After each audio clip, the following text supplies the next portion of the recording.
Oke. Iya. Gimana nih orang Paris ya? Tapi kenapa gue selalu nyiapin semprotan kalau di event lari? Karena kalau gue nggak nyemprot, gue yang disemprot. Iya. Kan? Gue bilang bukan jahat, itu cuman kayak waduh gila lu 0,00 tuh, aduh. Tiba lu batuk gitu doang tuh udah ngebedain. Makanya udah sedetik tuh. Iya, makanya udah ngebedain lu medali apa kagak gitu.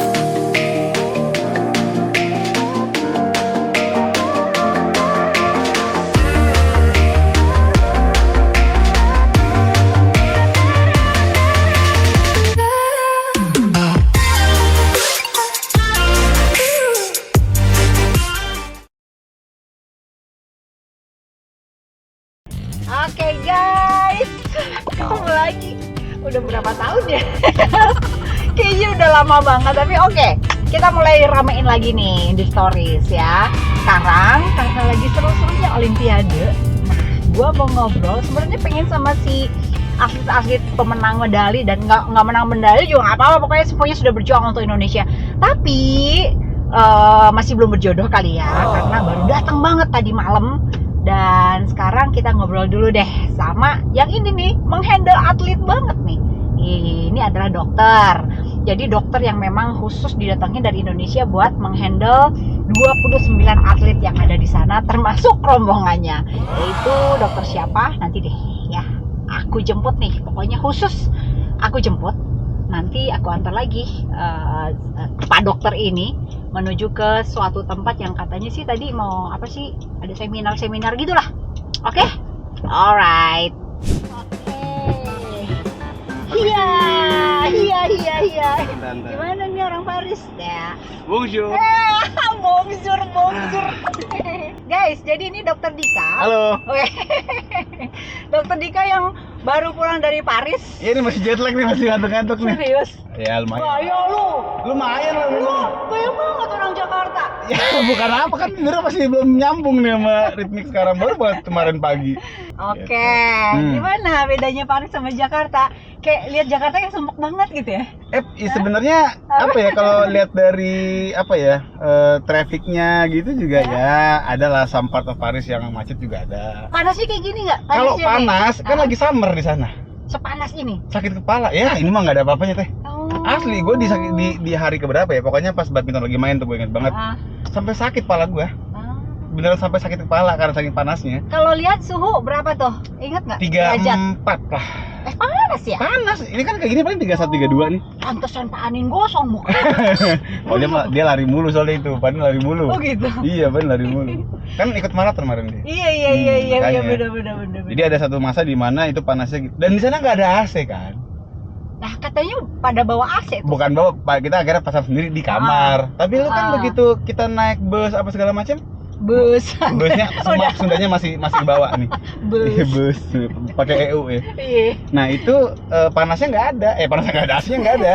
Jadi bener-bener di jalan tuh kalau pas lagi apes kena traffic yang agak lumayan, lu bener-bener kayak bisa 40 menitan tuh kayak pengap banget. Dan masih mending ini apa, Prima Jasa. Masih adem Prima Jasa mah.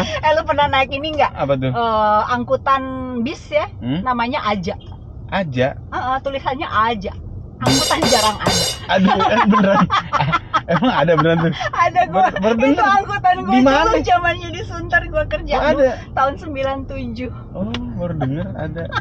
Aja. Itu asli panas banget. Tapi ya udah. Jadi lu tuh sebagai dokter apa nih lengkapnya, jabatan lengkapnya? Jadi jabatan gua namanya CMO. CMO itu Chief of Medical Officer. Jadi bisa dibilang kebetulan gua kemarin tanda kutip dipercaya lah gitu ya untuk mengkoordinir. Padahal ya, seandainya orang tahu lu kayak gimana gitu. Ya, gitulah. Jadi intinya apa namanya, walaupun gua terkesan Chief of Medical Officer. Kalau chef gue masak ntar situ. Chief of Medical Officer. Jadi intinya gue yang bertanggung jawab dan bertugas untuk mengatur dan mengkoordinasikan nggak cuma dokter tapi kayak buat recovery personel. Kita kan bawa measure gitu kan. Nah, lu berapa orang bawa measure? Total yang di tim gue itu kita punya 4. Jadi gini, gue mencoba untuk mengefisiensikan, karena kita kan nggak banyak ya. Kalau kayak Asian Games, SEA Games kan lo bisa bawa orang banyak karena atlet yang lo bawa juga banyak. Yeah. Jadi meskipun let's say kita SEA Games bicara bawa atlet sampai 200 lebih gitu kan, tapi yang lu bisa bawa dari Jakarta atau dari Indonesia buat jadi armada lo, buat jadi apa namanya tim lo tuh juga banyak. Nah ini kan kayak kita ke Olimpik cuman bawa 29 atlet, which is akhirnya itu pun juga berdampak sama tim pendukung nggak bisa terlalu banyak kan. Makanya gua kemarin cuman bisa ada bawa 4 orang tim recovery. Nah tapi gue maksimalkan supaya ini benar-benar bisa efisien dan efektif. 4 orang ini gue pilih yang jadi measure bisa, jadi fisioterapis juga bisa. Tanda kutip ya. Jadi artinya.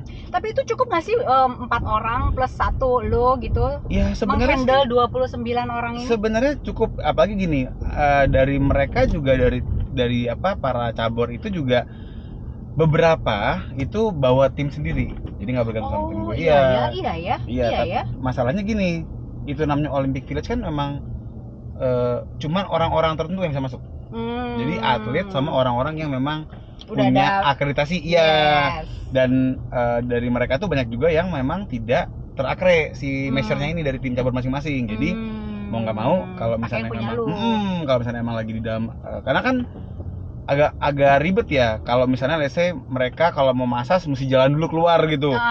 Karena kan ada tuh beberapa tempat gitu ya, kayak di luar village kita yang memang jadi base campnya cabur-cabur. Jadi ada yang kayak punya bukan rumah Garuda kan? Beda lagi. Jadi rumah Garuda ini kan dia emang kita punya medis juga di situ. Tapi memang dari awal udah gua plot buat tim pendukung karena tim pendukung juga sakit, bisa sakit maksud gua gitu kan.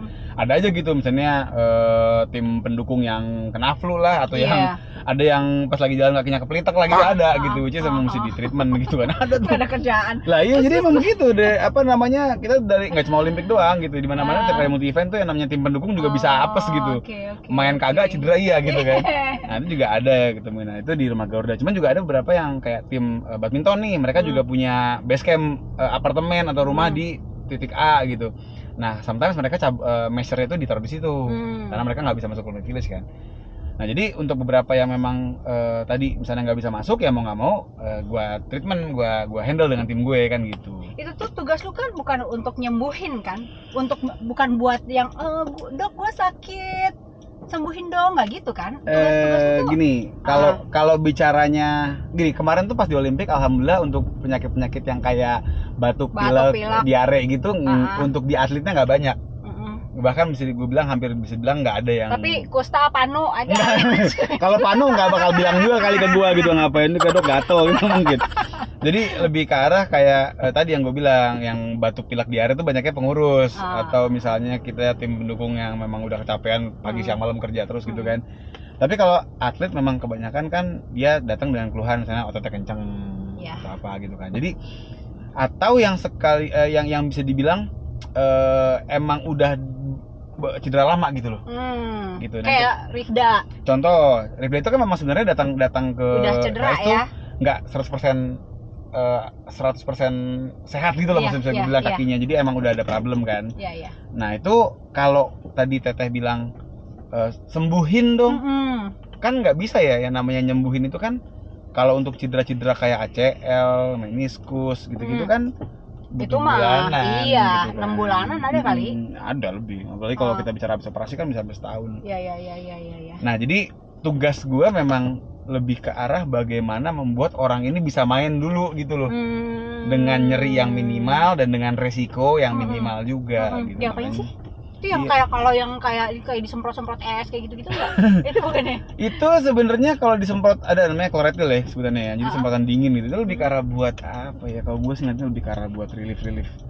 Fast relief aja yang sebenarnya juga secara daya menyembuhkan juga sangat minimal sekali gitu. Jadi lebih ke arah sugesti, ini agak nyimpang dikit ya kayak pelari nih gitu. Gue tuh sekarang lagi mengkampanyekan gitu ya buat pelari-pelari nih yang emang demen banget tiap ikut event lari minta semprot.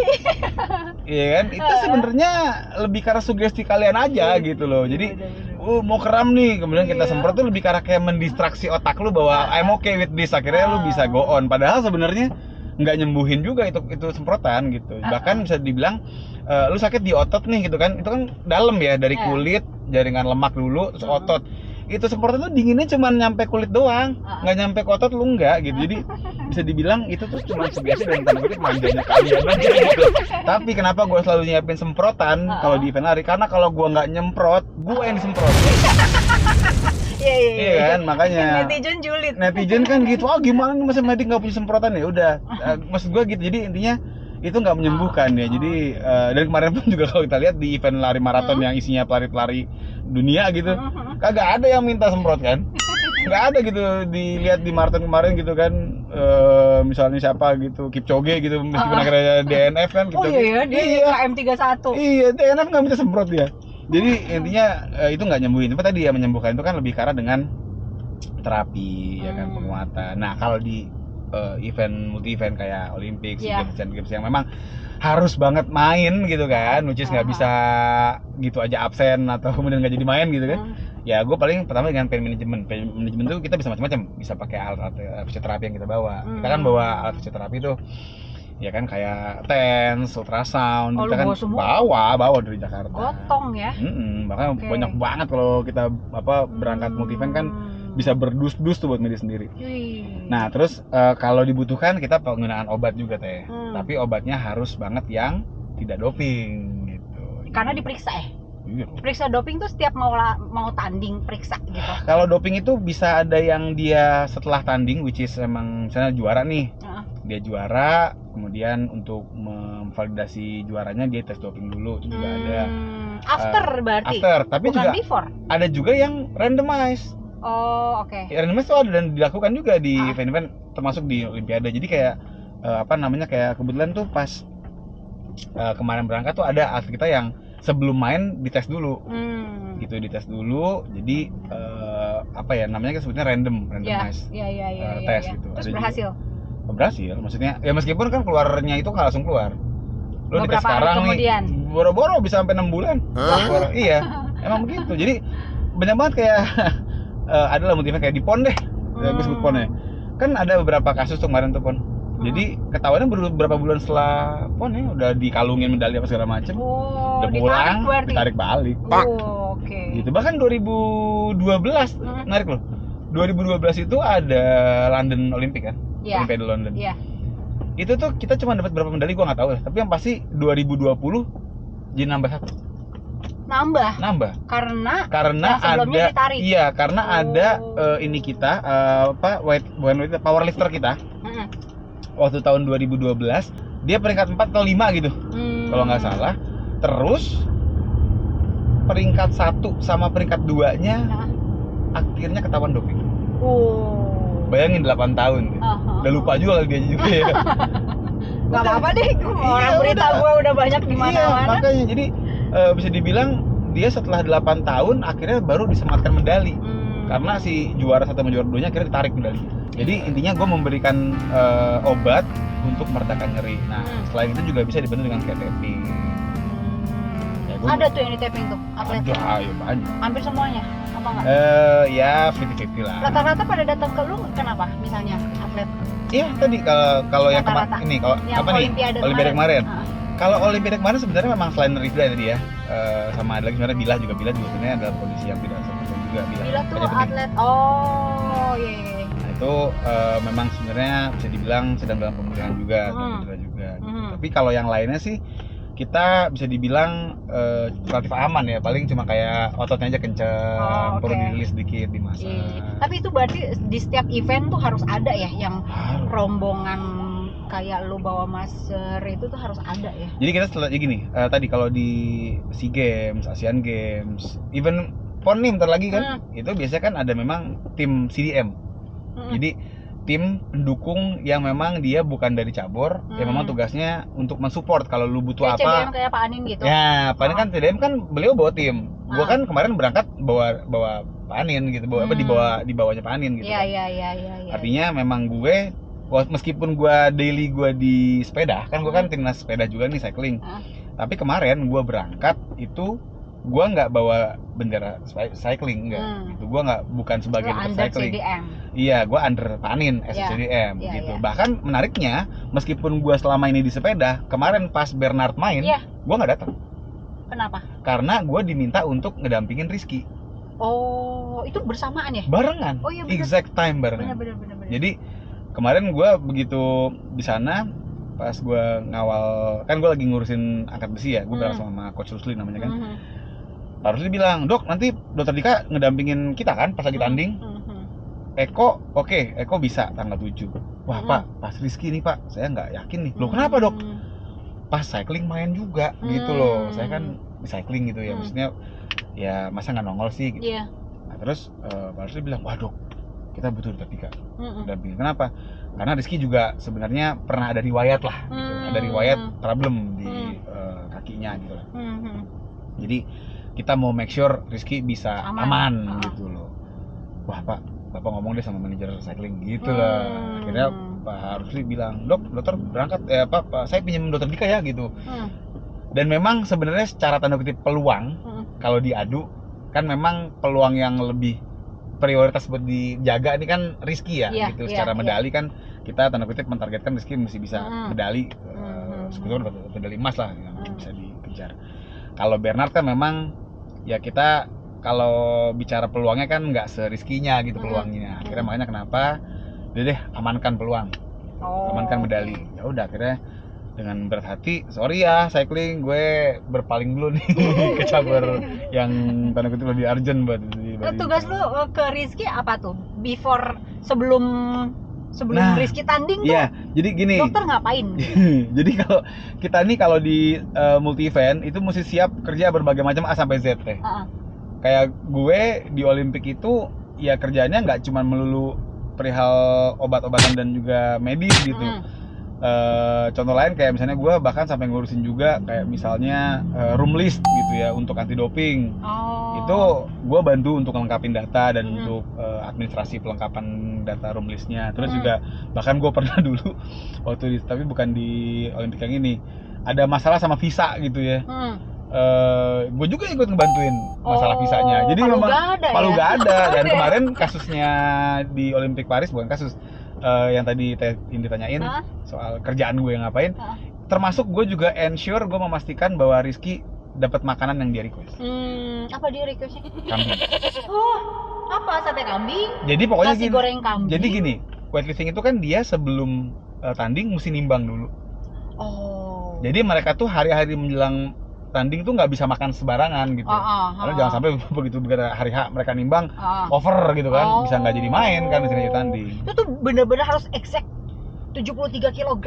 Jadi untuk di weightlifting ya nggak boleh lebih tau gua. Kalau untuk kayak judo gitu kalau nggak salah dia kan agak berjeda nih antara tanding sama nimbangnya. Nah itu begitu dia di hari H nimbang lagi masih ada selisih masih boleh. Tapi kalau weightlifting mesti saklek banget. Nah, makanya kenapa para lifter kita tuh jaga makan banget. Kenapa kambing yang dipilih sama Rizky? Kebiasaan. Jadi makanya gini, gue kalau gini challenge gue antara gue tugas lagi di cycling nih, sama gue harus melayani cabur-cabur lain seperti di Olimpiade atau gue lagi ikut SEA Games dan gue ada di tim CDM, itu tuh challenge-nya adalah gue nggak tahu mereka, artinya gini, gue nggak tahu exactly persis mereka seperti apa sih sehari-hari. Jadi gue gue juga nggak berani untuk mengubah sesuatu yang mereka udah biasa kerjain, kemudian rasanya gue bilang, oh jangan, itu nggak bagus, mendingan ini aja nih, ganti sama ini. Di hari H pertandingan itu bisa masalah gitu kan, karena mereka belum cocok dengan saran gue. Makanya kenapa kalau gue lagi megang cabur, gue cenderung lebih nurut. Ya udah, lu biasanya apa, meskipun dalam hati gue mungkin kayaknya jangan ini deh, tapi gue nggak bisa bilang begitu gitu. Atau gue mau ngasih saran nih, lu mesti makan ini atau lu mesti ngelakuin ini gitu buat besok lu bisa tampil perfect gitu kan. Tapi dia nggak bisa ngerjain, gue nggak bisa daripada nggak bisa masuk, nggak bisa nelen gitu ya. Atau jangan-jangan nanti begitu mereka nggak perform, gue disalahin. Iya dong. Ini gara-gara tadi kasih ini. Nah makanya jadi gue selama di Olimpik tuh kalau sama cabur yang gue emang nggak handle daily, gue akan cenderung oke, gue facilitate. Tapi kalau ada hal yang memang sekiranya kurang baik, gue akan warning gitu. Jadi yang diminta Rizky kambing dalam bentuk masakan. Nah, pokoknya bilang maunya kambing, dan alhamdulillah kita kemarin dibantu. Itu kali ya ada kayak ledakan. Ya, jadi mungkin Rizky tuh ngerasa kalau dia makan kambing tuh ada sugesti juga nggak? Iya, termasuk pasti ada. Pasti ada. Maksudnya ada efek sugesti, bahkan mungkin juga ada beberapa zat yang kalau orang konsumsi itu kan juga bisa bikin lebih powerful, lebih apa. Tapi yang pasti Rizky tuh kemarin request kambing gitu. Kambingnya diapain? Bebas ya udah. Akhirnya kemarin dapat sate sama sop kambing. Oh, jadi di Paris tuh? Iya, di Paris. Lu nemu di mana? Nah, jadi kambingnya namanya kambong. Bahasa Perancis kambong. Nah, itu kita kebetulan di Paris tuh kan kita punya orang Indonesia yang punya usaha restoran. Karena banyak kan. Anak-anak PPI juga bisa ditanyain ya. PPI itu dia yang cenderung ngebantuin kita untuk nganter-nganter tuh. Iya benar. Dia tahu kan pasti kan. Iya, dan kita kan juga ada apa namanya Mas Raja ya, ini kemarin kalau nonton. Dia udah banyak banget ngebantu kita kayak gitu, kayak waktu Georgie mau tanding, jersey kegedean. Oh. Jersey-nya kegedean, tangannya tuh panjangan. Dia nggak suka jersey itu kalau pakai senangnya pendek tangannya. Ini tangannya panjangan. Iya, akhirnya jadi tukang jahit di sana. Gitu. Jadi di Paris gua nggak nemu. Di sana nggak ada permak lepis. Nah itu, Kongtung juga nggak nemu gua. Kongtung tuh nggak nemu. Kongtung mahal. Oh iya. Jadi permak lepis pinggir jalan juga nggak nemu. Nah untung ada si Mas Raja ini. Dia emang tanda kutip dia di sana punya usaha resto gitu sebenarnya. Tapi juga karena orang sana tahu lah, oh tukang jahit yang bisa ekspres di sini nih. Iya. H-1 tuh kejar tuh. Gila. Nah, termasuk si kambing ini. Jadi si Mas Raja ini juga dia punya usaha resto, akhirnya dia bikin lah, dia supply tuh kambing sate sampai berapa puluh tusuk gitu dia, tapi nggak Rizky sendiri. Kayak Susana dong. Kayak Susana dong kalau gitu. Lu nebeng juga ya? Nebeng juga nyobain. Dan so far sih kemarin Rizky sebenarnya aman-aman aja. Jadi after juga dia nggak ada gimana gitu. Karena menang juga kali ya. Jadi karena nggak berasa orang udah Akmal gimana tuh? Ada Nurul rasa-rasa? Akmal enggak sih, beliau juga apa gini nih, kalau Nurul Akmal memang case-nya kan dia open ya, artinya plus. Kalau kelas open itu kan maksudnya kelas plus 8 berapa sih kemarin? 81 ya? Amel 81. Nah, itu kan berarti kan yang beratnya cepet juga di situ. Artinya yang 82 sama yang beratnya 120 kilo kalau ada gitu, satu kelas kan. Jadi memang bisa dibilang kemarin tuh ya Nurul Akmal atau Amel juga nggak terlalu ngoyo harus dapat medali apa, karena kita tahu ya udahlah. Kita sama atlet luar yang badan lebih gede dan lebih gila juga masih jauh kalah lah. Kalau Fredrik minta apa tuh? Fredrik beda, kalau Fredrik kan nggak ada pose-posaan. Jadi kalau Fredrik nggak ada request makanan yang tanda kutip khusus lah. Ya nggak tahu kalau di cabornya mungkin disiapin, tapi lu nungguin tapi kan Fredrik nungguin. Tapi Fredrik ini di tim cabur speed climbing itu udah ada dokter sendiri ngikut, dan dokternya kebetulan dapat akreditasi. Dok Sofi namanya. Jadi senior gua di SPKU. Itu jadi udah aman, dan kebetulan measure atau gue lebih suka bukan lebih measure, recovery personnel. Jadi petugas recovery yang gue bawa tim gue kebetulan emang udah gue set juga sih, itu measure-nya speed climbing. Jadi begitu tuh speed climbing main, gue kasih dari lu pegang speed climbing, lu fokus pegang speed climbing, pokoknya ada apa-apa lu pegang. Dari segi dokter Sofi tadi udah pegang, gue yang lain, maksudnya angkat besi segala macam. Lucu ya. Jadi kemarin sih praktis untuk speed climbing kayak Fredrik gitu-gitu, nggak terlalu banyak ngerepotin gue dan tim gitu. Jadi mereka emang tadi udah bawa dokter sendiri, measure-nya juga measure mereka yang gue punya. Jadi pokoknya mereka udah aman. Yang cerita lain apalagi tuh, atlet lain yang lu sempat tadi kan yang spesial tuh Rizky minta makanan kambing gitu kan. Lu yang nyari beneran, lu yang nyari asli nanya. Ya gue yang ngomong enggak, gue ngomong gitu iya, gue sama Mas Raja. Pokoknya gue bilang ke tim, nih Eko misalnya ini, Fredrik maunya ini, Akmal, Amel maunya ini. Udah, gue tinggal serah terima aja pas hari H, tinggal tahu. Jam berapa, Dok? Jam sekian. Gue juga ngitung kan. Oke, dia mau tanding jam sekian, dia mau nimbang jam sekian, berarti makanan mesti nyampe jam sekian. Itu dari yang gue. Cuman terus, yang hunting ke jalan-jalan Parisnya mah gue nggak tahu juga kan di mana. Terus siapa lagi? Atlet mana lagi nih yang punya special request? Yang punya riders gitu ya? Riders udah kayak artis. Riders. Ya yang makanan paling angkat besi itu sih. Kalau yang lain cenderung lebih ke arah kayak tadi request. Gue mau ini dong ice bath dong. Gitu. Yang tadi si Ginting. Terus Georgie juga termasuk yang beberapa kali sama kita. Itu yang bajunya kegedean. Baju gedean. Terus ada yang kayak tadi habis latihan, habis tanding minta di rendam es gitu kan. Panahan paling masas gitu. Normal lah, wajar lah. Panahan enggak. Tapi lu berarti standby 24 jam dong ya? Bisa dibilang. Bisa dibilang gitu ya? Iya, makanya meskipun kemarin gua enggak banyak jalan-jalan kemarin. Enggak banyak belanja. Ya baru bisa belanja tuh di akhir-akhir gitu, udah pada pulang kan. Iya. Jadi begitu ada jaket baru nih kayaknya. Enggak. Gitu. Tapi selalu ada cerita ya, maksudnya Itu kan kayak sekarang kan olimpiade gitu kan. Nggak nyangka-nyangka wah 2 emas gitu kan. Wah, itu gimana tuh tim di sana tuh gimana tuh kan? Jadi gini, ini kan dapat 2 emas kan di hari terakhir kan? Iya. Maksudnya hari terakhir lah. Pas mau pulang itu udah Hamin 4 ya, belum Hamin 4 belum pulang.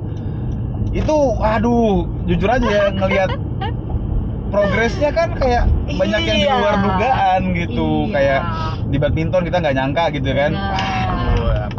Tim masa cuman perunggu doang gitu kan.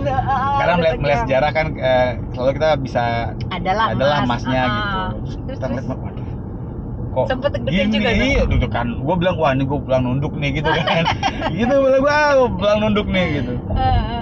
Ya udah, tapi alhamdulillah dari pas Georgie kan, walaupun perunggu ya, perunggu hasil perjuangannya ya, bukan giveaway ya. Ada yang bilang giveaway. Iya, makanya gue nggak terima banget tuh, karena gue tahu banget gimana berjuangnya Georgie untuk sampai ke jatuh bangun gila. Iya, karena kan kalau nggak nyampe semifinal nggak mungkin, mau Marin cedera kayak gimana juga kalau nggak nyampe semifinal kan nggak mungkin dapet perunggu. Iya kan? Benar.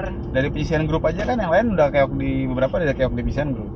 Jadi emang bisa dibilang ya pas Georgie itu lumayan lah gitu. Tapi kan tetap aja ya namanya baru perunggu nih gitu, satu kita belum ada yang lain yang emas gitu, masih nunggu sampai hari terakhir, akhirnya begitu dapat emas baru bisa nafas. Yang Fedrik ya, yang Fedrik pas Fedrik akhirnya pulang nggak duduk gitu. Iya. Akhirnya pulang bisa agak tegak kepala lah gitu. Udah itu pas Rizky tambah Rizky lagi ya tambah lagi ya. Iya. Nggak jadi balik nunduk ya. Wah pas Rizky juga tuh agak ngeri sedap tuh teh. Kenapa? Karena Cina juga gila itu. Oh iya. Jadi pas match tuh selisih 10 kilo sama Rizky. Jadi Rizky kan kalau angkat besi kan buat teman-teman yang mungkin belum nggak gitu paham soal weightlifting ya. Jadi kan yang namanya weightlifting itu kan 2 kali ngangkat kan. Jadi satu dengan cara snatch yang langsung diangkat ke atas, satu lagi yang didrek gitu, namanya clean and jerk. Ya. Cuman kayak 3 kilo or something atau bahkan 1 kilo gitu lah. Tipis. Begitu ke Cina 10 kilo. Anjir gue bilang wah. Perak nih. Sempet mikir gitu. Nggak perak. Ya rezeki juga ya, dan memang ternyata si Cina juga ada cedera rupanya tuh. Oh, si Cina. Iya, Cina itu punya back pain. Tapi bukan giveaway ya? Enggak dong, enggak jelas. Karena kan si Rizky juga berhasil menjauhi yang 2 sama 3-nya. Iya. Nah, begitu si Cina ini pas clean and jerk nggak keangkat semua. Wah, udah kita mulai bisa nih mas nih, dan bener ternyata si Bulgaria sama lagi apa sih Thailand yang masalah yang juara 2 ya. Gua nggak terlalu ini nih, tapi emang gila sih Rizky. Itu seru banget Rizky juga. Itu umur 21 ya. Umur 21. Itu harapan bangsa itu. Banget. Jadi ya mudah-mudahan kedepannya bisa makin gila lagi. Sebenarnya yang si pemanjat tebing cewek-cewek juga kan kalau nggak kepleset mah ya. Bukan ya, kepleset. Apa sih namanya? Jadi kan resistnya cuma 0,06 detik. Itu cuma beda cara mencet doang.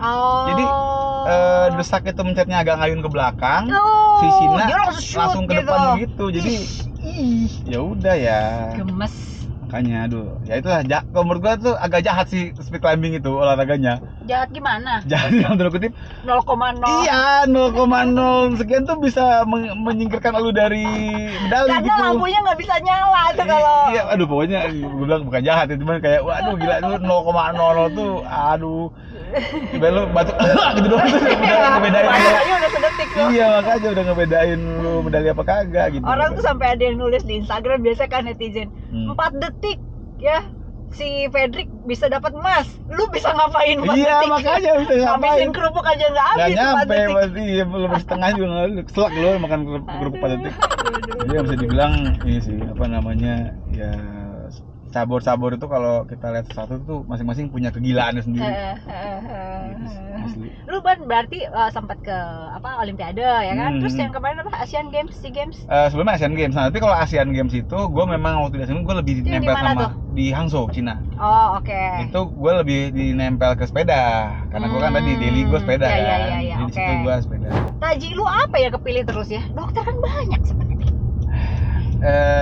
Ya nggak tahu, cuman gue merasa apa yang mungkin tanda kutip menjadi kelebihan gue gitu ya. Bukannya gue bilang gue lebih baik dibanding yang lain, enggak. Lu kan dokter julid sebenarnya. Bukan itu. Apa? Gue lebih ke arah apa juga gue kerjain deh. Tadi yang gue bilang. Palu gada itu ya. Palu gadanya itu ya banyak juga sih orang sejawat gue yang juga sama-sama, tapi even tadi gue ngurusin kerjaan-kerjaan yang sebenarnya bukan medis juga kalau gue hayu gitu. Kayak kemarin masang AC tuh.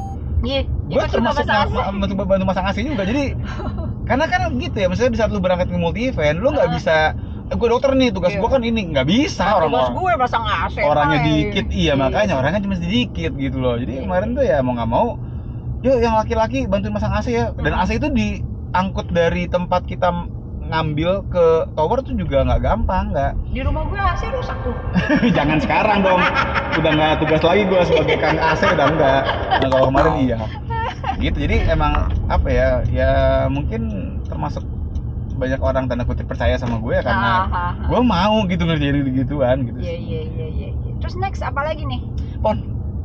Bulan apa sih? 3 minggu lagi. Hah? Iya, Pon. Serius? Iya, 3 minggu lagi mulai. Kan tanggal. Lokasi? Gue dapat di Medan. Oh iya. Iya, makanya gue pulang dari Paris nih 3 mingguan. Terus udah berangkat lagi gue. Abis dari Bonjour terus jadi apa? Horas. Iya, jadi Horas. Iya, Horas bah. Dapat apa tuh di sana? Apa kayak gitu? Yang nyangkut apalah cewek Prancis. Waduh, tolong diedit ya abis ini ya. Apa ya?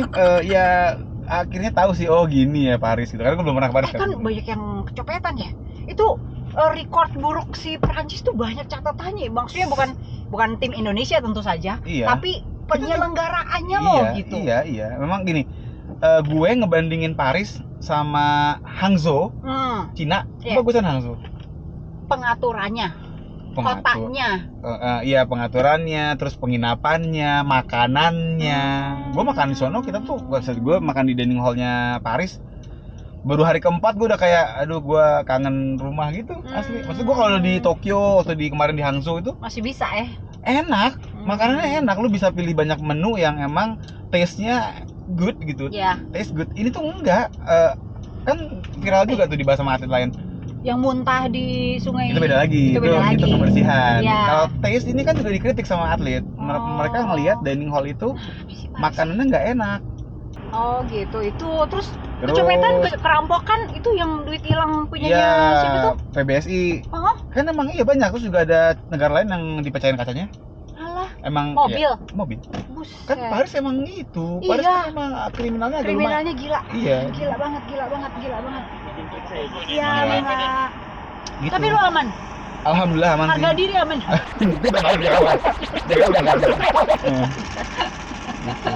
Terus yang orang bilang kasurnya kardus gitu kan? Itu kardus emang. Tapi menurut gue sih aman-aman aja ya. Kalau gue bisa tidur di matras kali. Jadi lu mah tidur juga jadi. Tikar musola juga gue jadi kan. Jadi ya so far sih aman-aman, cuman itu. Tapi emang buat atlet harus yang lempeng gitu, apa harus yang keras? Ya tergantung kondisi badan juga kan. Tapi sebenarnya itu kasur tuh bisa disetting deh. Jadi itu kasur tuh bisa diset. Jadi lu mau kelembutan kempukannya minimal, mau yang firm, mau yang soft. Itu tuh ada cara ngukurnya, dan kita tuh di situ ada center buat ngukur badan kita. Jadi dari situ keluar saran gitu nih, settingan kasur lo dibikin begini. Sebenarnya canggih dong. Iya, dan gue kemarin juga melakukan itu, dan emang awal-awal gue kayak aduh keras banget di pinggang, gak enak gitu kan. Begitu gue set jadi enak. Jadi sebenarnya itu kasur meskipun dari kardus canggih, ada caranya supaya bisa tetap nyaman dipakai. Iya, cuman sayang ya catatan record buruk Olimpiade di Paris nih banyak banget kalau gitu ya. Karena ya tadi memang jujur kalau dibandingin sama Hangzhou Cina, dibandingin sama Tokyo apalagi, gua ngeliat emang lebih keren di Hangzhou sih. Oke. Karena Tokyo juga kasur kardus loh. Kardus sama persis kayak gitu juga persis, bisa ngukur. Tapi nggak tahu kenapa orang pada bilang kurang inilah, masa atlet kasih tidur kardus. Enggak kok, di Tokyo nggak ada yang protes. Gitu. Jadi memang mungkin karena udah ada beberapa kayak tadi yang kerampokan, terus makanannya nggak enak, sungai Siennya kotor sampai muntah-muntah, jadi udah jadi presumsi gitu bahwa ini Paris ngaco nih gitu. Iya. Tapi overall kalau gue sih cukup. Iyalah, Olimpiade lah kelasnya, apalagi yang terakhir Tom Cruise tuh udah sempet, lu nonton banget tuh. Gua pulang dia dateng. Lah, lu ngapain pulang? Udah malam ngantuk. Dia nongol tengah malam sampai jam berapa? Emang lu nggak ada bocorannya bakal ada Tom Cruise? Tahu, tapi ya udah sih, gue sama Tom Cruise juga nggak jauh beda kan.